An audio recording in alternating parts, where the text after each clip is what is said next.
So what's good, YouTube? It's your boy 70, man. And I'm back with another one. But this time it's a little bit different because it's not really a reaction video. There's a popular YouTuber, right?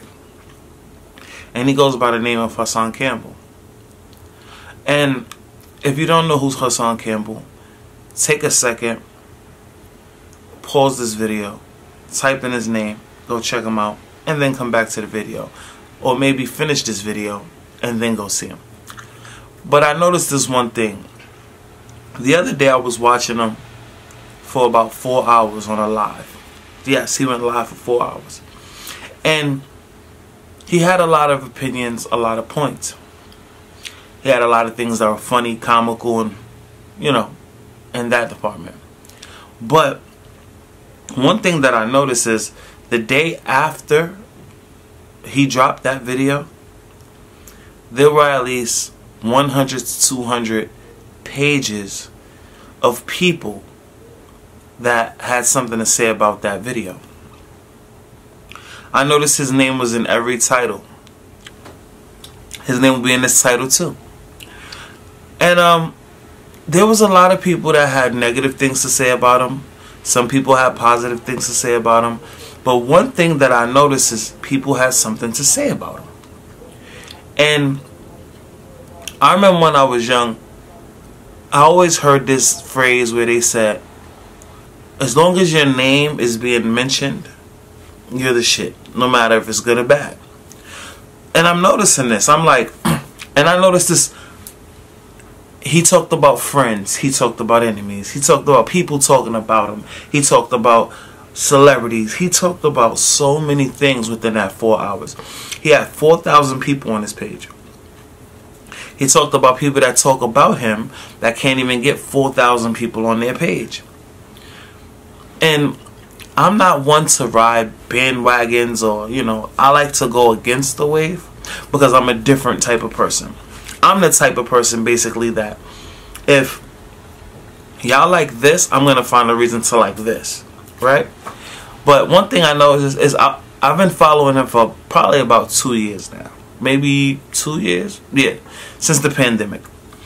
And if you go to any other YouTuber, you see his name in their description to get views. You can't say something negative about somebody and y'all all following the same wave. Now, he had issues with a guy. His name was Five God from the Bronx. Shout out to Five God. I don't really know him like that, but I know they were friends before. They had something to say about each other. He said something about the COVID. He says so many things. He responded to the people in the chat that was being very malicious and talking about him. And I thought to myself, like, there's no reason to hate this man at all. Because if you really want to be right, he's black like all these other people are. I didn't see not one other race disrespecting him whatsoever. I seen a bunch of his own people attacking him. That was one. He originally put out a story where he was molested as a kid by Africa Bambaataa, the hip-hop artist from the Zulu Nation. I don't know if he's still Zulu Nation, but I know he's African Bambaataa. And the people made fun of that. Since when has being molested, like, when did that become funny? That's one thing I would like to know. I watched this live and I continue to just become more and more engaged in what he was saying each time, and noticed myself the next day waiting for him to go live again because I thought it was the most entertaining thing. Like, not funny to the point where I'm making fun of him. I thought it was funny because he was actually being funny. You probably a nigga still pissing in the elevator talking about keep the projects out of your mouth. Nigga, you still pissing in the staircase too? Did he save his life in the lobby? He was saying funny things. He would get serious. Shit just hurt like a motherfucker for real. He would get educational. Right now, but what I am going to say is, I'm tired of niggas in the hood trying to make these fucking predators heroes. He did so many things within that 4 hours. And I see a lot of people would probably like to be just like that, you know. And I thought that was a cool thing. And it made me think about going live, right? But at my level in the YouTube thing, I wouldn't be able to grab as many people as he did. It would be cool, but I wouldn't be able to at this point. That's why I'm growing my subscribers, and that's why I always tell people like, comment, and subscribe. But I noticed one thing. In my life, I have people that if you want to know, I have people that wouldn't even know if I was dead or alive. That's one. They're continuously hitting up. They telling me, they see me in the street like, yo, I've been calling you, bro. What's good? I've been calling you. How are you calling me? And my phone hasn't been on since like December 16th. It doesn't even light up because it fell in the toilet. It fell in the toilet. This phone hasn't been working since December 16th. The only way to reach me is through email, which is on this phone. Now this phone lights up. That was a bad example. But yeah, this phone lights up, you know? And that phone is only via email. So if you have an iPhone, you can contact me. And if you have my email, you can contact me. Because I'm always by my computer. I'm always on YouTube. I'm always this, that, and the other. So that's the only way you'll be able to contact me, via email. But that's neither here nor there. When he spoke about friends and he spoke about everything, it caught my eye, it caught my attention. And I was like, I want to go live and speak, whether love or hate it. So the moral of this whole thing is, I like Hassan Campbell. I like his page. I like what he's doing. I like what he's doing as a black man. And I feel like all the black people that are going against him, I believe, are just mad because they're not him at this point. He has over 300,000 subscribers. 4,000 people joined his live. He was receiving donations. He was talking so much shit.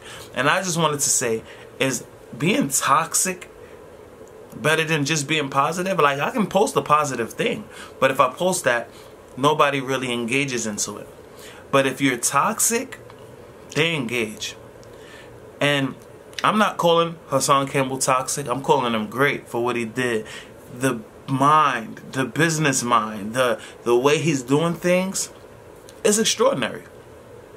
And there's a whole bunch of YouTubers, I will not name names, that use his name in their titles. And I checked, and I went through all their videos, and the ones with his name in the title got the most views.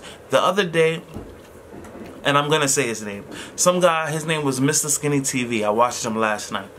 He made like a 4-minute video, 5-minute video talking about Hassan Campbell's previous live that I seen that was 4 hours long. Hassan Campbell, ladies and gentlemen.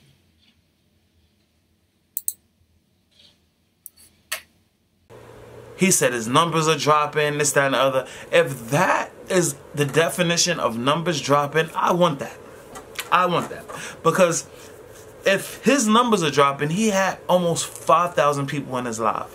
And I want to see those same people go live and have that many people on their platform donating money the way they were doing Hassan Campbell. I want to see the love. I want to see the hate, because everybody's going to get it. But I feel like they think that attacking this young black man or older black man that has his shit together. He has a nice house. I seen his pets. I went all through Hassan Campbell's page from his first video to his last. Didn't watch all of them, but I watched most of them. And I realized he went from being in a background that was completely different in the first video. His hairstyle's changed 1,000 times. So does his outfits. I believe this is just jealousy. And comment if I'm wrong. But you guys are... This is a black man doing what he has to do, and you guys are trying to bring him down. For what reason? I have no idea. What did he do to y'all? I have no idea. I've seen somebody, I'll say his name's Sinetta. He has a platform. Bring him down. If you have your own platform, why bring him down? The moral to this, don't hate. Just get better. That's all you guys got to do. Just get better. I'm out.